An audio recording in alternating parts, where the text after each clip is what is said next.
Welcome to Wayne's Old Time Radio Page channel. I'm Wayne, your host.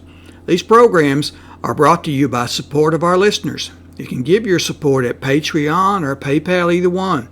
There's clickable links in the description below. Thanks for your support and enjoy the shows. From Hollywood, it's time now for... Johnny Dollar. Dick Porter, Mr. Dollar. Hi.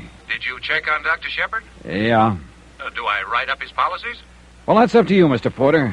Dr. Shepard's life has been threatened. What? That's according to him. And the man who threatened his life has definite homicidal tendencies, also according to Dr. Shepard. Well, well, what do you think?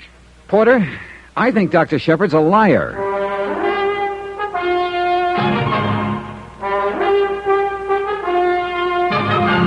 Tonight and every weekday night, Bob Bailey in the transcribed adventures of the man with the action-packed expense account, America's fabulous freelance insurance investigator. Yours truly, Johnny Dollar.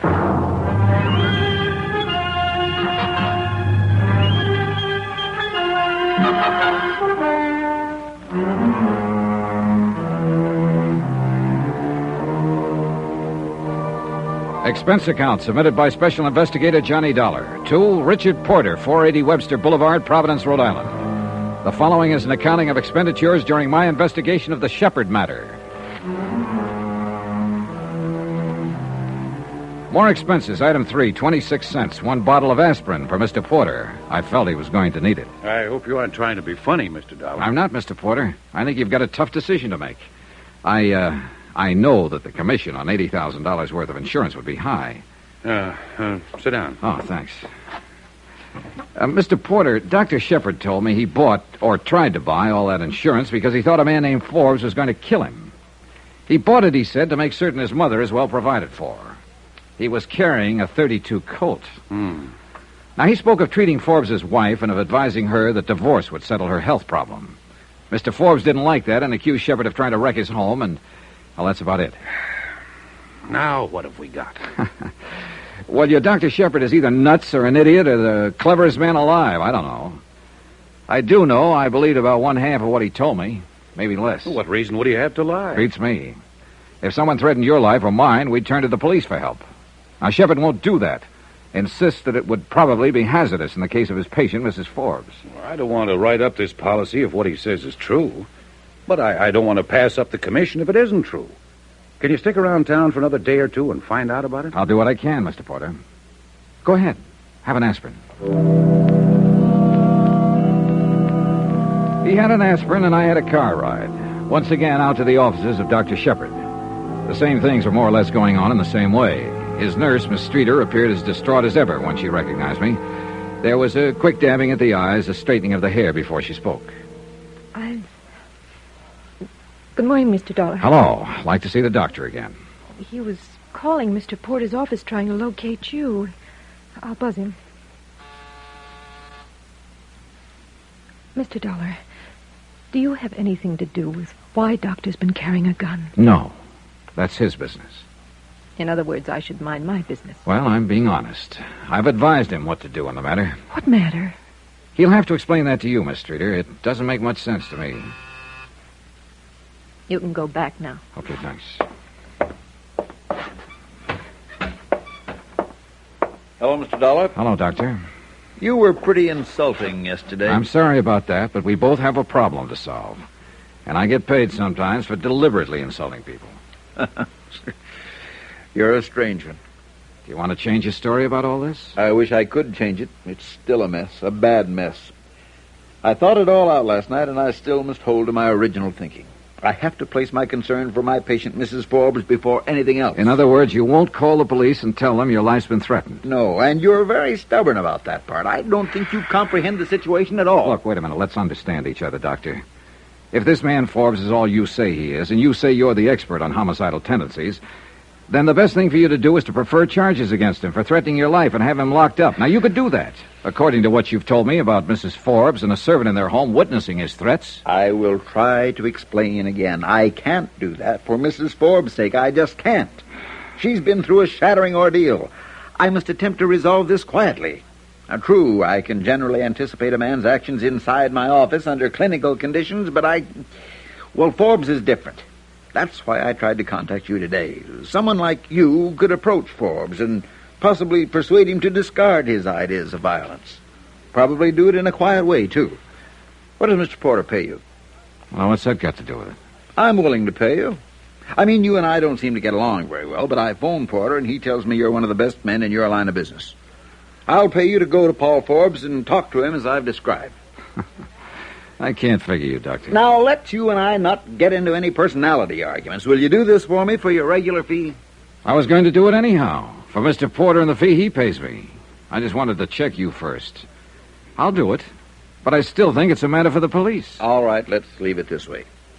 You go talk to Forbes. If you think he means to kill me, then I'll call the police and prefer charges against him, patient or no patient. How's that? That sounds a little more sensible, Doctor.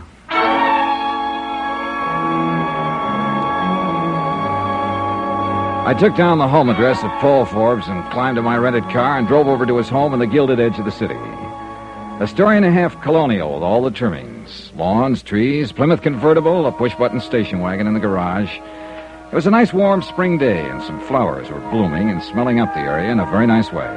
Flies buzzed, bees droned, birds sang. And I went up and pressed the doorbell. I should have gone butterfly catching or taken a plane to Spokane. Yeah? I'm looking for Paul Forbes. Does he live here? Yeah, he sure does. I'm Forbes. Mr. Forbes, my name is Johnny Dollar. Dollar? Yeah, and I came over to talk to you. You get out of my way! The front of his gun snapped against the side of my head, and I went down to my knees. A door slammed somewhere, and someone ran away. I twisted around, trying to see what it was all about. And then I managed to get to my feet in time to see Paul Forbes plunging the Plymouth out the driveway and heading I don't know where. My goodness. What happened here? Where's Mr. Forbes? You hurt? Yeah, I'll be... Oh, Miss Forbes! Miss Forbes! Oh, let me help you, sir. Yeah, give me your arm. Yeah. We better sit you down over here. Okay, thanks. Oh, my goodness gracious, sir. How did this happen? Mr. Forbes swung a gun at me. Oh, no, sir, no, sir. Oh, no, sir. No, easy, sir. Easy. Nice, You know, nice. let's sit down here. What happened here? I'm afraid Mr. Forbes attacked this gentleman, Miss Forbes. Call the doctor up and then go to my medicine chest and get some swabs and a pan of cold water. Right away, ma'am. Wait, the doctor isn't necessary. It just made me dizzy. Your cut, it might be deep. Well, get the first aid things and some brandy, Upton. Right away, ma'am. This is unforgivable, just unforgivable conduct. Please, I don't know who you are. Are you a friend of Paul's? No, I'm Johnny Dollar. I wanted to discuss with your husband something. I take it you're Mrs. Forbes. Yes. Oh, Upton, set them right here. Yes, ma'am. Yes, ma'am. You feeling a little better, sir? I don't know yet. Hey, let me try some of that. Yes, certainly, sir, certainly. Here we go, sir. Easy now. Easy. Thanks. How does it look to you, Upton? Well, I believe it's not too deep, Mrs. Forbes. How's it feel, Mr. Dollar? No, I don't think it's very deep. I'll be all right in a minute. Upton, go telephone Dr. Shepard and tell him to come over here immediately. Yes, ma'am. Mr. Dollar, I can't tell you how sorry I am for this. You can bring suit against us. You can do anything you want to, Mr. Dollar. Paul's temper is just ungovernable these days. He could have killed you. He took the car and ran. Yeah. I don't know what's gotten into him. 2 nights ago, he attacked my personal physician, threatened to kill him. And now he's attacked you for no reason at all. Any idea where he might have gone? Heaven only knows. Mad. That's what he is, Mr. Dollar. He's mad.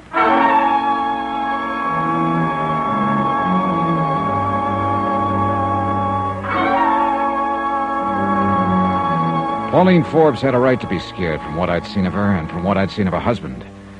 He was an angry man with a gun in his hand, slugging at anyone in sight. She was a distraught woman with a darkening spot underneath her right eye, and it wasn't mascara. I began to wonder who needed more looking after, Dr. Shepard, Mrs. Forbes, or Johnny Dollar. Now, you just lie still now, sir. Huh? What? I guess you kind of fainted a little bit. Is there anything I can get you, sir? No. Just tell me about Mr. Forbes. I beg your pardon, sir? Look, I'm an insurance investigator. I came here today to talk to Mr. Forbes about threatening Dr. Shepard's life. Oh, Well, I wouldn't want to talk out of turn, sir. You better discuss that with Miss Forbes. Now, just one question. Did Mr. Forbes threaten Dr. Shepard's life? Yes, sir. You heard him? I did, sir. He attacked Dr. Shepard here 2 nights ago. Did he also attack Mrs. Forbes? Mr. Dollar, this is an unhappy house. Things have gone all wrong here these last few months. Mr. Forbes changed. Miss Forbes, well, I don't know. But please don't ask me to speak up against anyone. I'm just trying to find out the best thing to do for everybody concerned. What can you do, sir? Well, I didn't think anything like this had happened. Terrible, Doctor. Terrible. This about settles it. Now, I want you to go up to your room and lie down. There's no sense in your getting any more excited. I want to see about Mr. Dollar first. Oh, good morning, Doctor. Hello, Upton. Let's have a look at this, Dollar. Get that light. Yes, sir. How is it? Well, I don't think it's anything worse than a cut. How do you feel, Dollar? Oh, an aspirin might straighten me out. I hope so. Upton? Yes, I'll get some, sir. Dollar, I should have taken your advice yesterday. I'm going to take it now. I'm going to call the police and have this man arrested. He might kill somebody next time. Yeah, am I all right? Sit up. Dizzy? Yeah, a little. That'll wear off. What'll they do to Paul? Well, they'll take him into custody and probably talk some sense to him. Oh, this is awful. You go up to your room now, Mrs. Forbes. We'll handle this. Oh, Upton, take Mrs. Forbes upstairs. Yes, sir. You just come along, Miss Forbes. Thank you. Yeah. She is not a well woman. She looks all right to me. I wish she were. I want to get an x-ray on that head. Can you come by the office this afternoon? Yeah, I guess so. Give me the police. I doubt if it's concussion or anything like that, but it's best to play safe. You're a safe player all the time, aren't you, Doctor? What does that mean? I don't know. Now, look here. I'm not good. Hello? Yes. I want to talk to somebody about a threat on my life. My name is Shepard. Dr. Charles Shepard. When I left him, he was reporting Paul Forbes to the police. He gave them Forbes' description and the license number of the Plymouth Forbes was driving. I didn't stay beyond that. Maybe I should have. Maybe I should never have left that house. I'm not sure, but if I hadn't left, I might have saved a life.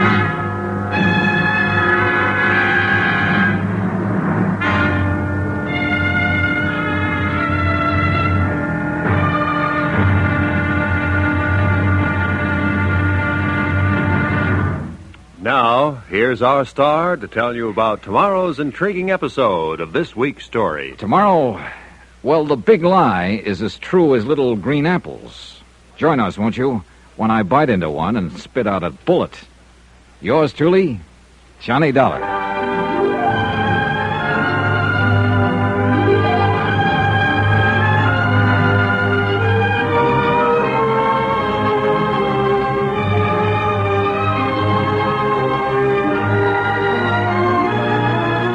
Yours truly, Johnny Dollar, starring Bob Bailey, is transcribed in Hollywood. Written by John Dawson, it is produced and directed by Jack Johnstone.